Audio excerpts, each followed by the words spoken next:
Hi, and welcome back to the Minecraft Bedrock Beginner's Guide.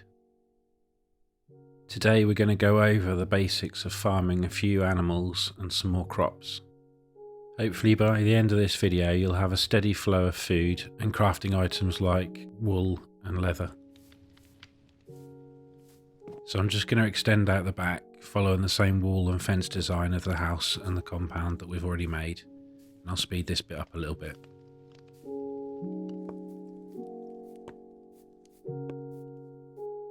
So we've got the standard 3 space gap again, and we're going to go over with the logs to fill in the gaps, and then we've got the fences to go over the top as well.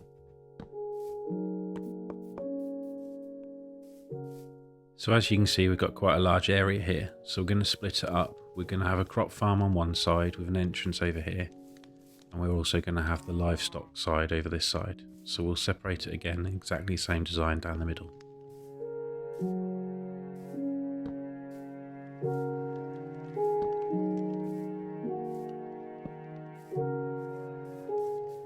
So because this side is going to have crops, we're obviously going to need some water buckets and some water. Remember, for crops to grow, they need to be a maximum of 4 blocks away from water. You can have more water, but you can't have less.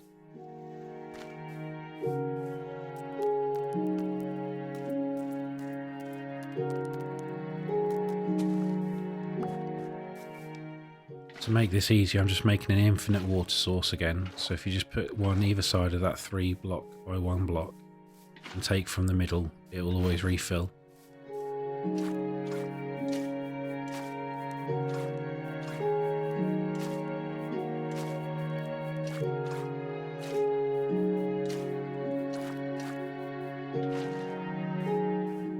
And we'll just fill in the holes that we don't need again. We need to do the same wall down the middle because we don't want the livestock jumping over the fence. If they trample on the crops, then it ruins them and then you have to grow them again.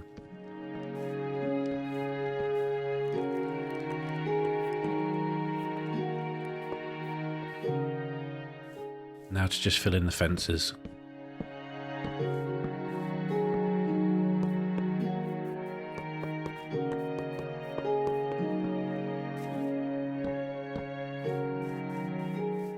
So we're going to need a way in and out. So if we just cut through here, we'll use this gap.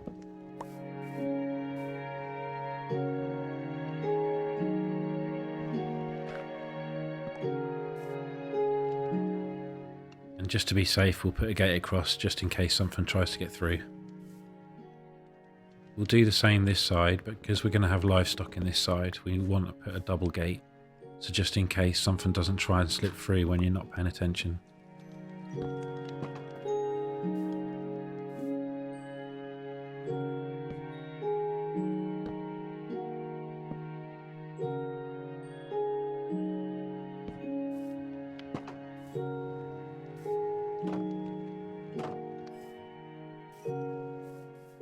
Now it's time to go get some animals for our farm.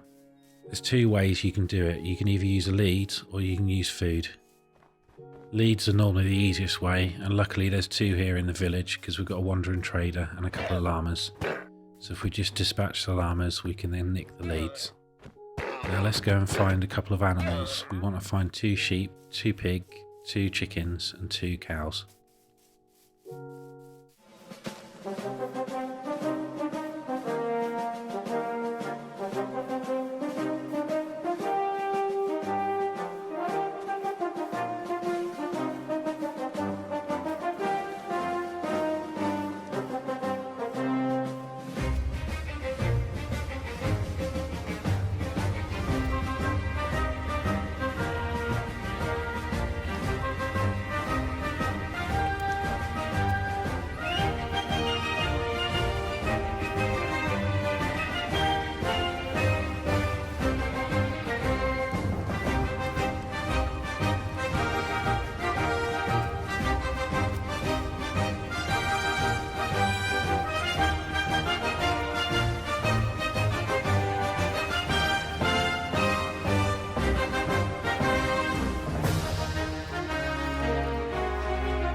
Sorry for that music, but when I was actually making this video I was sitting there humming along to the song, so I thought I had to edit it in. Anyway, back to the more serious matter. So we need to actually start putting the crops in. So I've just put a path down one side and we'll use the hoe to till the land. When planting the crops, you're best to do them in rows rather than just big chunks. So rather than putting all potatoes in one go, if you do lines of potatoes with something else separating them, they'll grow more efficiently.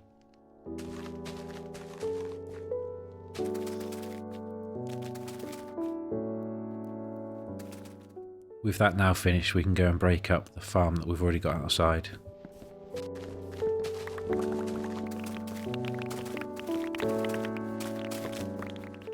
If we just fill that water in, these will turn back into normal mud blocks. So now we've got some animals, what I'll do is I'll show you what you can do with a set of shears. Sheep are one of the animals that is actually more beneficial to keep alive. You get more wool from them if you keep them alive than what you would if you just kept killing them.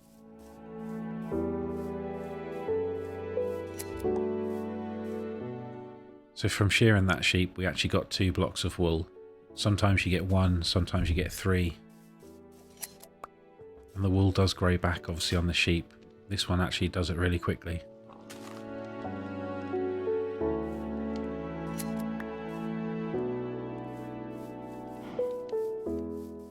So you can see there we've got 8 wool quite quickly just from 2 sheep. Now on to breeding animals. Earlier I mentioned that you can get your animals to follow you by holding food. As soon as I got the seeds out then you could see that both chickens ran over to me. If you feed both the chickens the seeds, you see that there's the little hearts, and then after that they generate a little chick. If you use carrots, potatoes or beetroot, you can do the same with the pigs. This breeding mechanic is used on most of the animals and also the villagers. As you saw there, the cows and the sheep both ran over to the wheat, so they both eat the wheat. This is why for most farms you only need to start off with at least 2 of the animals and then you can breed the rest yourself. As you can see there, we now have our pen with at least 3 of each animal. The only other crop I want to farm is sugarcane. I'll show you quickly how you can plant that now. Actually, while I've got my shears out, I'll show you another use for them. It's the only way to actually harvest grass or things from trees, so you can get vines or leaves by using shears. As you see, you can actually pick the leaves up this way. You could actually put the leaf blocks above the walls and make it look like a bit of a bush rather than having the fences along there. Anyway, back to the sugarcane. If we just dig a trench here and then we'll fill it with water and we can start planting some sugarcane.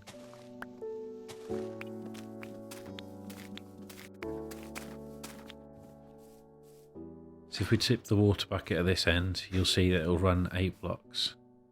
For sugarcane to grow, it needs to be next to water. It will grow on these blocks.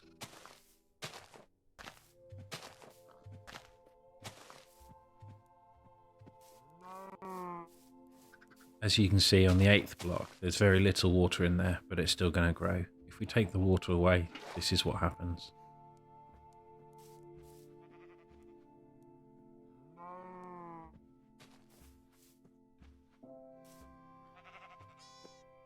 Sorry, this seems very slow to react.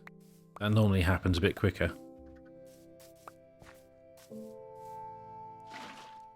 But anyway, if we put the water back in, if you do it the way I'm doing here, you'll see that it actually turns into water source blocks.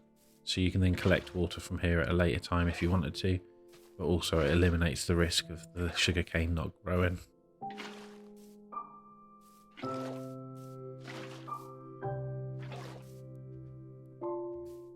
But anyway, we'll just finish planting this up.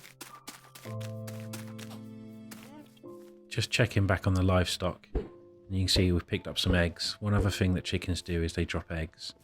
If you pick them up and throw them on the floor, it gives you a chance sometimes of a hatching a little baby. One last top tip when you're actually farming sheep.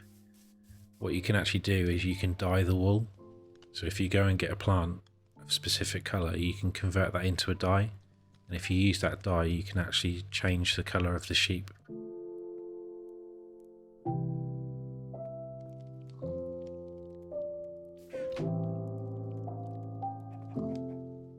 With those 3 flowers you can see we can do light grey, blue and magenta.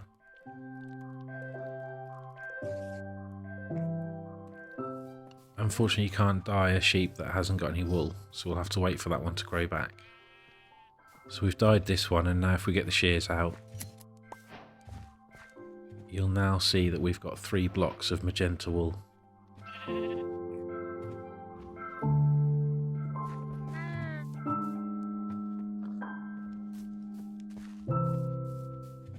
If we dye the other one blue now, we can use that to make some carpet for our bedroom.